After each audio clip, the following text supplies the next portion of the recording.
dadka isoo wacayo waa idinka mahad celinayaa. Life ayaan ku jiraa, raalli iga ahada in yar. aad iyo aad ma u mahadsantihiin.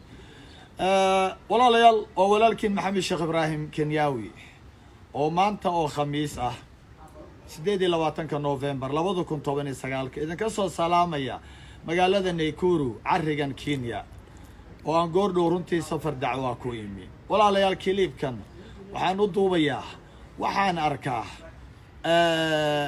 kilib anigu aan lahaa muxaadaro aan jeediyo saacadii xoogaha ah oo runtii gabdho walaalo ah aan hor fadhiyay kuna dhiirigelinayay runtii guurka ayaa kilib yar laga soo qaatay.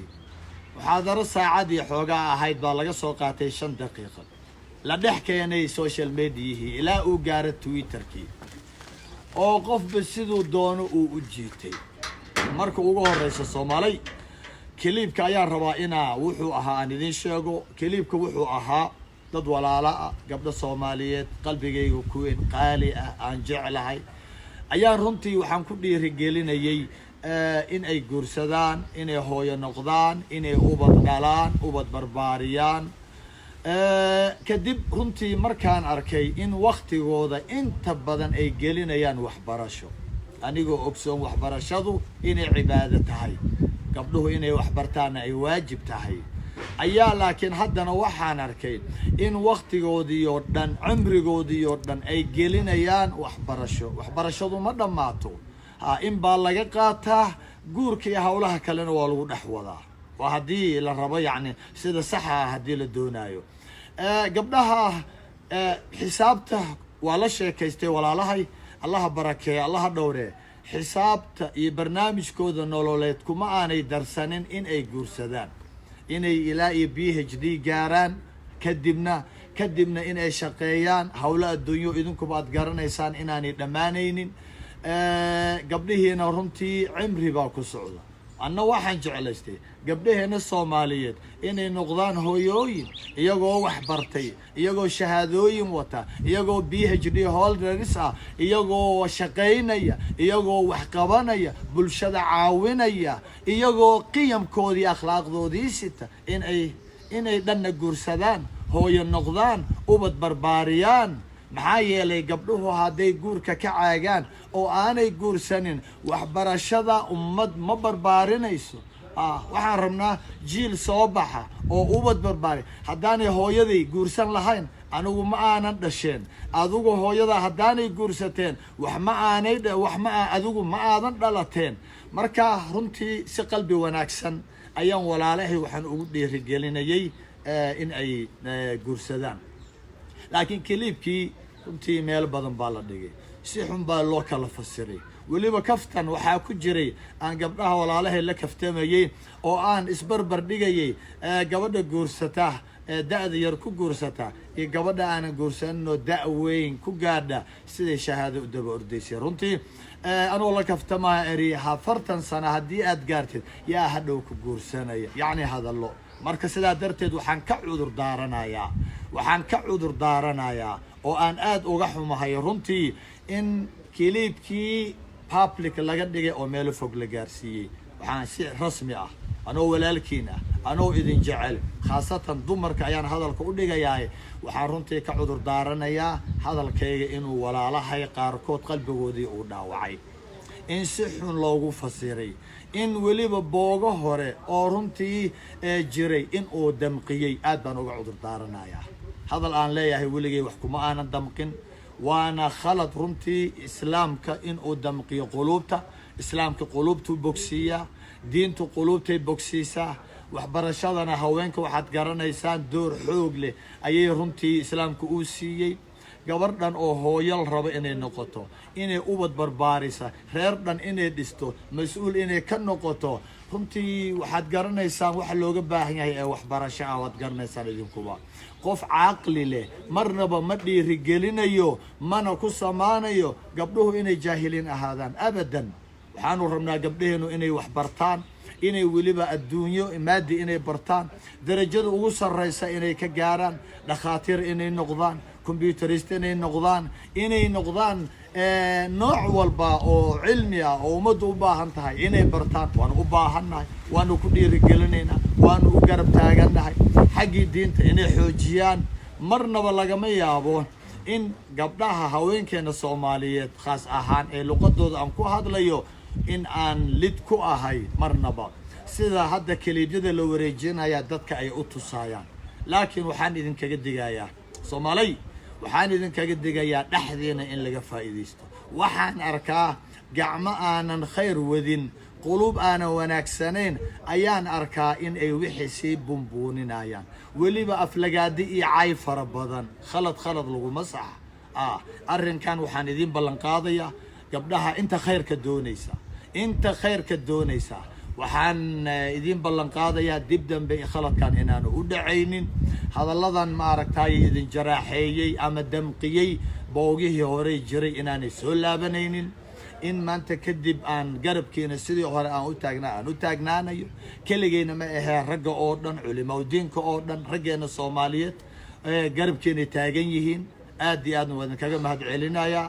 waxaan ballana ku qaadayaa insha allahu tacaala barnaamijyadeedii xigaa doorka gabdhaha waxbarashada looga baahan yahay, sida ay wax u baranayaan. waadna garanaysaan oo 30 sano waxaa runtii xoogga bulshada u hayay, caawimaadda u hayay, bulshadeena soo kiciyay, badbaadiyay inay yihiin haweenka. waad garanaysaan haweenka maanta Muqdisho, waxaad garanaysaan in Soomaaliya oo dhan reerka quruxda badan ee sida quruxda u nool in ay u maqan tahay gabar wax baratay, in ay soo biilayso gabar, inay muruqmaal ay tahay. waxaad garanaysaan odaga dharkiisu cad yahay, ee dharkiisu qurux badan yahay, shaalka xiran, bakoorada xiran, golaha ka hadli kara, ragga maaragtay shaah u bixin kara, siin kara, inay gabari u maqan tahay. anoona raggana liideynin. laakiin gabdhaha maadaama waxaan hadda imika la wadwado ana la iga dhigayo inaan gabdhaha ka soo horjeedo, yaan caqligiina marnaba lagu ciyaarin, yaan walaalkiin marnaba laydinku dirin. waxaad ogsoontihiin oo cidna aanay inkiraynin in haweenku waagii hore ilaa iyo imika ilaa iyo weliba qiyaami saaca door xoog leh inay bulshada ku leeyihiin. gabadhii u horeysay ee islaamkan qaadata, muslimad noqota, title ka xirata waxay ahayd Ummuna Khadiija radiyallahu anha wa ardaaha. xooggeedii, xoolaheedii, juhdigeedii, dadaalkeedii ku bixisay diinta islaamka. gabadhii nafsada u hurtay, ugu horeysay shahiide ahayd, ee dhiiggeeda iyo nafsadeeda u bixisay yaa islaamka ku badbaadisay diinta, waxay ahayd gabar dumar ayay ahayd. waa Sumaya bint Khayaat radiyallahu anha wa ardaaha. Ummuna Caaisha iyadoo aad u da'aya radiyallahu anha.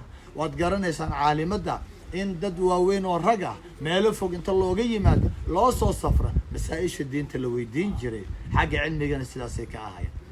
Salama radiyallahu anha wa ardaaha wa hooyooyinkii muslimiinta. waxaad garanaysaan sulxu Xudaybiya, waa markii rasuulka loo diiday sallallahu alayhi wasallam, loo diiday in uu galo Maka oo uu banaankii degay. waa ku yiri halkan ayaan ku xalaaloobaynaa oo aanu madaxa ku xiiranaynaa, halkan ayaan ka laabanaynaa. marka raggii waatay ka soo horjeesteen rasuulka sallallahu alayhi wasallam. laakiin Ummu Salama radiyallahu anha waa kii arrinkii ay xalisay. rasuulku aad u murugaysan markuu u galay sallallahu alayhi wasallam gurigeedii ayay weydiisay. raggii baa waxay diidan yihiin in ay maanta madaxa xiirtaan, halkan waxay doonayaan inay Maka dagaal ku galaan. waxay tiri ra'yigeeda fiiri, waa qof dumar ah. raggii arrinkii uu xallin waayay iyadaa xalisay. halkaa gambar soo qaaday tiri rasuul allow, fariiso u yeero kii timaha xiirayay, madaxa lagu dhaqo, ha kuu xiiro. iyagaa wada xiiranaya, arrinkii iyadaa xalisay. caqligaa wanaagsan, qof dumar ayuu ahaa. kaba soo tag imow waddankeeni Soomaaliya. hadda goordhow oo aan Kanada ka soo laabtay, runtii muxaadarooyinka aan dhigayay, dadka imanayay intooda badan horta dumar bay ahaayeen.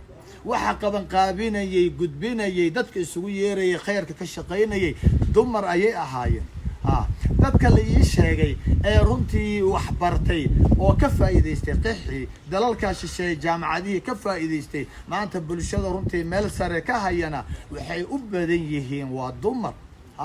رجعنا وابرتا رجعوا هذا كهذا المايو رجع يعني لحناقن لكن ودورك الضمر كويان مركا ضمر كمرنا ولا ما ينكرك dadka meelaha marka cajalka ku wareejinaya ee iga dhigaya inaan dumar ka soo horjeedo dumarka cid ka soo horjeeda maale nin waalan ma ahan cid kale kama soo horjeedo allah idin barakeeyo qulubteena nadiifiya hadaladana hagaajiya ويا وإلهي وكوليه سبحانه يسوع رسولك صلى الله عليه وسلم عليه قل لعبادي يقول التي هي أحسن الضوء يدو كل هذا الذي إني هجاجيان هذا هذا الكون أكثر والأجر بدك ليسان هذا الذي ونكسر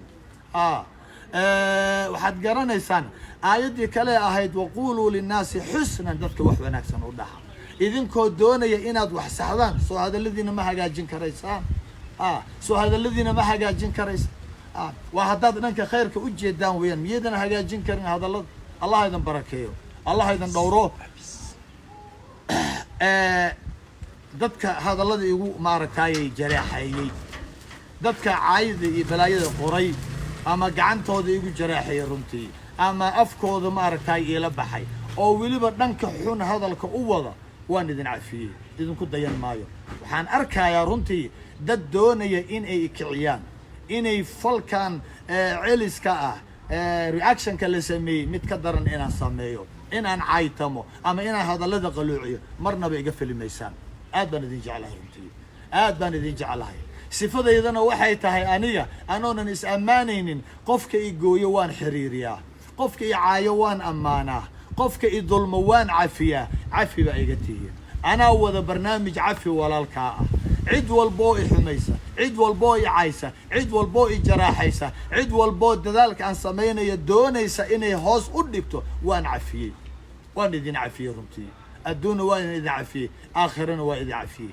laakiin dan waxaa idin Soomaali dan waxaa idin in aad hadalladiina hagaajisaan maxaa yeelay hadal walbo aad dhehaysid halkaas laga saaran yahay waxaana la rabaa wax hadaad aragtaan intaydan public u dhigin intayda shayaadiin u hor dhigin waxa laga rabaa oo si walba ay u kala jijiitaan dad aan khayr doonaynin oo aad garanaysaan dadkii la dagaalamay diinta dadkii rasuulka la dagaalamay mar walba ummadan dad shar badan baa ku jire intaad dhex dhigi lahaydeen social media waxaan ahay walaalkii ood garanaysaan facebookayga lambaradeyda meeshay ku yaalan in aad hadaad u socotaan khayr inaad ila soo xiriirtaan aad baan u jeclaan lahaa الله يدن بركيه وحول بودع وان إذن عفيي آد بان إذن عفيي كان هاري مايو خير كي أنا ولي كهاري مايو مال والبا إنا لا استاغرونتي وناقا دمركو أيليهين إني وحبرشاد وضمارك أن كل رجليو إني مال ساري كجاران درجوين كي